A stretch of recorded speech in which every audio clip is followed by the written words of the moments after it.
Chers auditeurs, Dear listeners, bonjour. welcome in Comme d'Archi Podcast Season 4 Saison 4, dans le monde fascinant des architectes. and in the architectural projects. Je suis Anne-Charlotte Deponte, passionnée d'architecture et docteur des universités en histoire de l'archi. I am one of the spokespersons of Anne-Charlotte, who is a PhD in architecture history. Merci Thank you d'être avec moi aujourd'hui. to be with us today. Et And maintenant, now, lundi en français, place au talent. and Wednesday, let's talk projects. In English, of course. Bienvenue dans Comme d'Archi.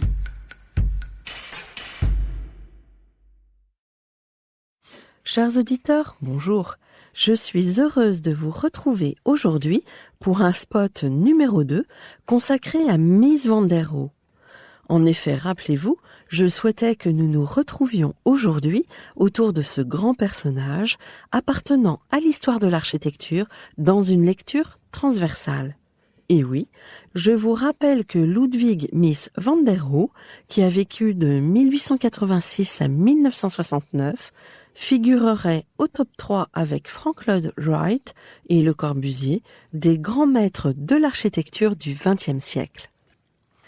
Évidemment, il n'est pas question de se dire que ce format court réglera à lui seul la question de Mies.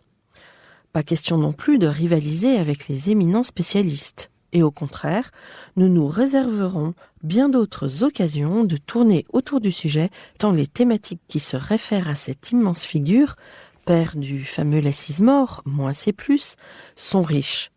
Histoire, enseignement, modernité, style international, lecture monographique sur les œuvres qu'il nous a léguées, philosophie, rayonnement, influence, architecture métallique, etc. Aujourd'hui, ce qui nous intéresse est ce legs de modernité.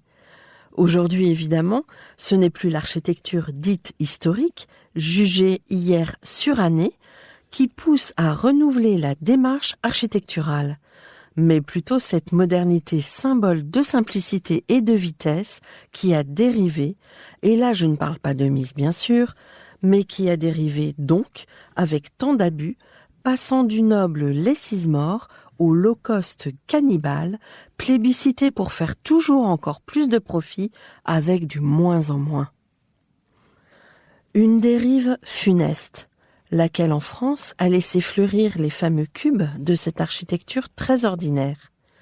Alors que Mies, lui, qui a passé sa vie à chercher avec un sérieux non égalé, était adepte de la finesse, de la structure, estimant que l'architecture de son temps ne devait pas se résumer à un bunker. Malheureusement, à contrario, cette architecture de l'ordinaire qui s'est étalée sur nos territoires déqualifie de nombreuses autres opérations de l'époque, elles, remarquables. Alors, pour tenter de renouer avec l'essence de la modernité, redécouvrons ces quelques idées qui gravitent autour de Mies en le citant. Car que disait Mies sur les temps nouveaux, ses propres temps nouveaux, ceux qu'il a vécus? Dans un discours prononcé en juin 1930, dans le cadre de la session viennoise, il concluait « Les temps nouveaux sont un fait. Ils existent indépendamment de ce qu'on leur dise oui ou non. Mais ils ne sont ni meilleurs ni pires que n'importe quelle autre époque. Ils constituent une donnée pure, indifférente à sa propre valeur. C'est pourquoi je ne m'arrêterai guère à tenter d'éclaircir les temps nouveaux, à montrer leurs relations ou à révéler leur structure fondamentale. Nous ne voulons pas non plus surestimer la question de la mécanisation, de la standardisation et de la normalisation. Et nous voulons accepter comme un fait l'évolution des relations économiques et sociales. Toutes ces choses suivent leur cours fatidique et aveugle à toute valeur. Seule sera décisive la manière dont nous nous affirmerons face à ces données. Alors seulement commencent les problèmes spirituels. Ce qui est décisif, ce n'est pas le quoi, mais le comment. Ni la production de biens, ni la manière dont nous les fabriquons n'ont de signification spirituelle. Que nous bâtissions haut ou bas, en acier ou en verre, cela ne nous dit rien sur la valeur de ce bâtiment. Que l'urbanisation tende à la centralisation ou à la décentralisation est une question pratique et non de valeur. Or, la question décisive est précisément celle des valeurs.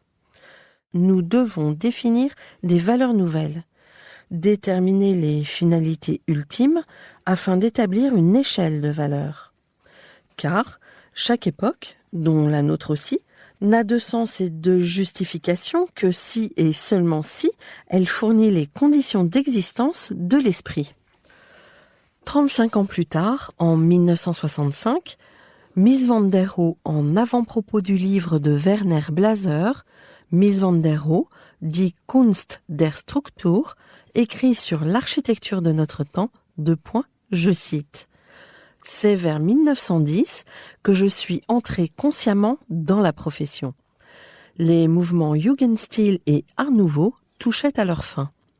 Les bâtiments officiels subissaient plus ou moins l'influence de Palladio ou de Schinkel.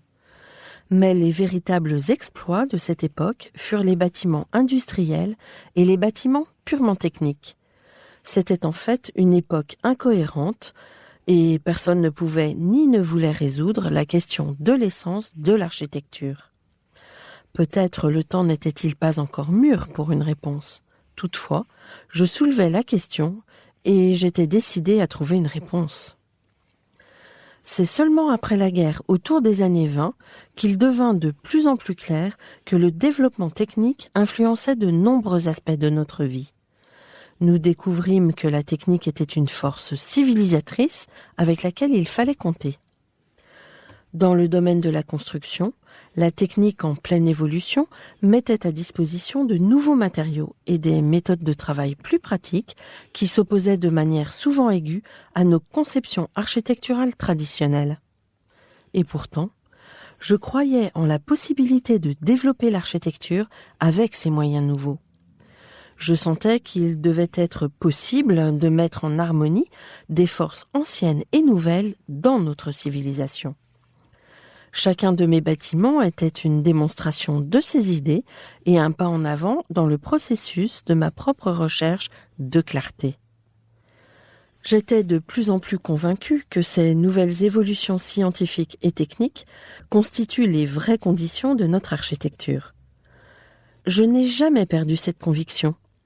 Aujourd'hui, comme depuis longtemps, je crois que l'architecture n'a que peu ou rien à voir avec l'invention de formes intéressantes ou avec les goûts individuels. La véritable architecture est toujours objective. Elle est l'expression de la structure interne de l'époque qui lui donne naissance. Fin de citation.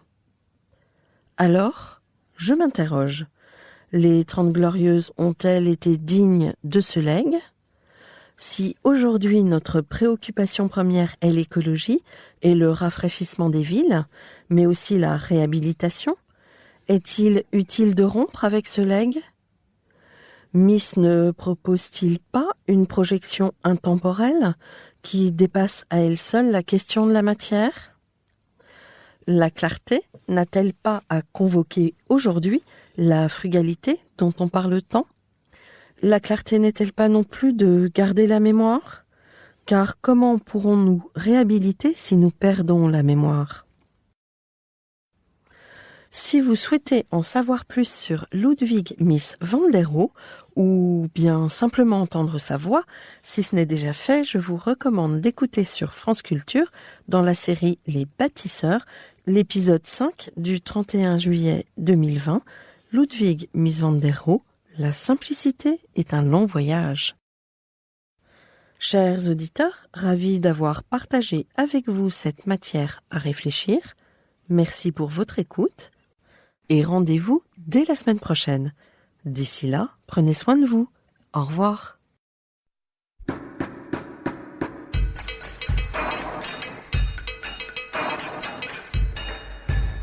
Chers auditeurs, merci pour votre écoute. Merci à Julien Rebourg, réalisateur, qui nous accompagne sur la partie son.